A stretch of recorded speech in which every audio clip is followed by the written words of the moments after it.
Senior Life Journeys presents Carol Howell's Let's Talk Dementia, a podcast designed to help caregivers find knowledge, power, hope, and smiles in their dementia caregiving journey.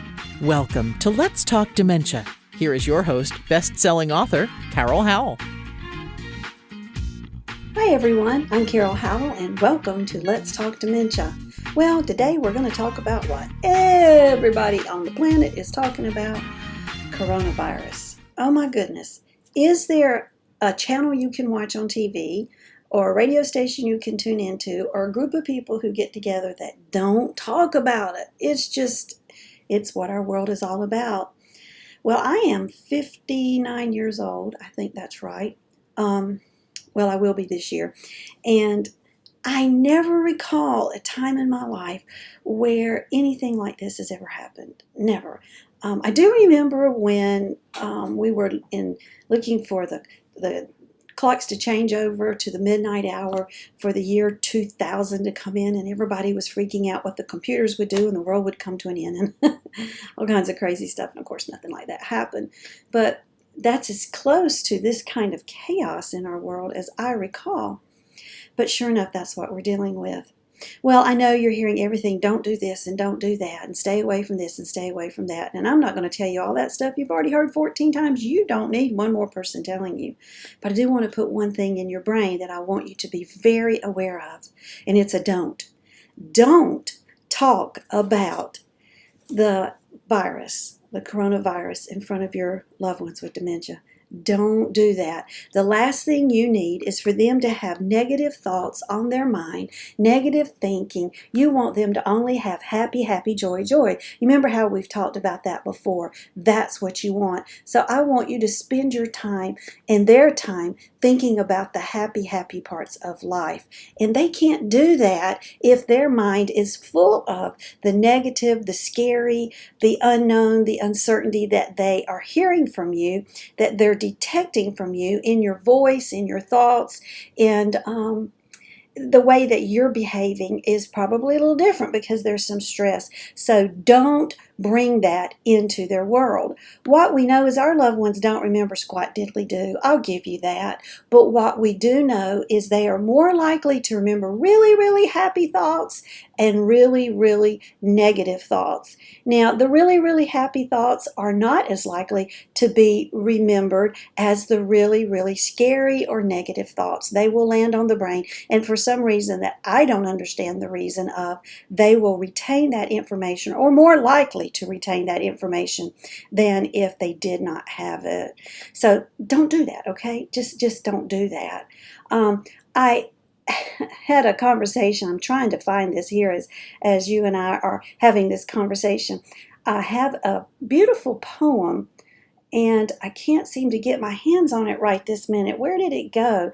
About the coronavirus, and I wanted to share it with you, and I may have to do that on another episode. Yeah, it's not coming up. But I do have something that was posted somewhere that I read.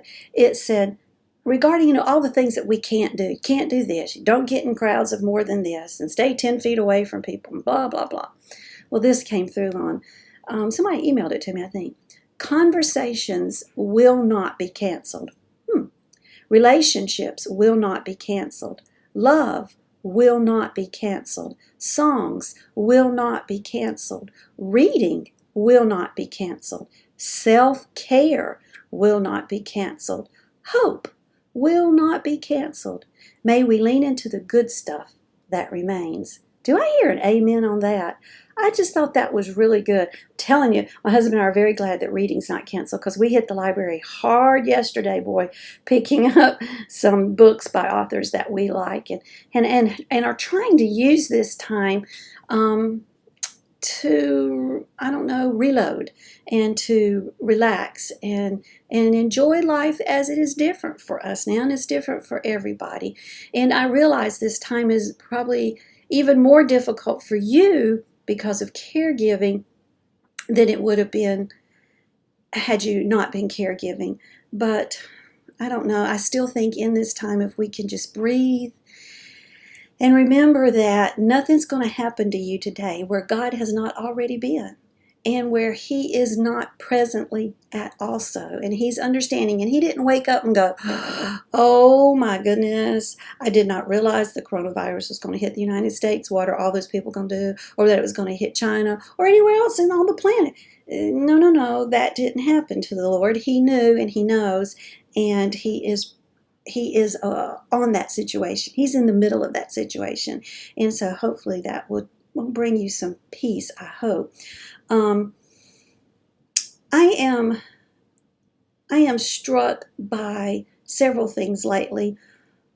One being our need to be understanding of other people, to understand that their needs are different from ours, and to be willing to reach out in ways other than with our hands. We have to reach out with our heart.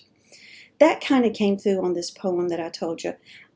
Came through my friend, and this is what it says. It's a poem called Pandemic. What if you thought of it as the Jews consider the Sabbath, the most sacred of times? Cease from travel, cease from buying and selling, give up just for now on trying to make the world different than it is. Sing, pray, touch only those to whom you commit your life. Center down, and when your body has become still, reach out with your heart. Know that we are connected in ways that are terrifying and beautiful. You could hardly deny that now. Know that our lives are in one another's hands. Surely that has come clear. Do not reach out with your hands. Reach out your heart. Reach out your words. Reach out all the tendrils of compassion that move invisibly where we cannot touch. Promise this world your love, for better or for worse, for sickness and in health, so long as we all shall live. And that was written by Lynn Unger, and I'm going to tell you, I'm going to give acknowledgement of where she is. She is employed, oh my goodness, it's not coming up here, Universalist Unitarian Church, or I believe that's what it is, in Fort Myers, Florida. Beautiful poem, reaching out not with our hands, but with our hearts. Now, when you're caregiving, you still got to reach out with your hands for sure, but you got to make sure what's coming from you is not fear. You know, God is not the author of confusion. He does not live in fear. He lives in peace and hope and joy and love and mercy and kindness and all those wonderful things. And that's what we want to exude to our folks with dementia, because it's going to make your day better because they're going to be in a better mood. So let's put our hope, let's put our faith, let's put our trust not in what's coming down from Washington, any mandates we might hear or what we hear on the news reports or at the pool when we're talking to friends or out walking or wherever you might be, but put our hope in Him, because that's the only hope we've got, y'all. That's the only one we can depend on. Well, that's my thoughts for today. So remember, only happy, happy, joy, joy in front of your folks with dementia. You're going to be glad you did. All right, we'll see you on the next episode of Let's Talk Dementia.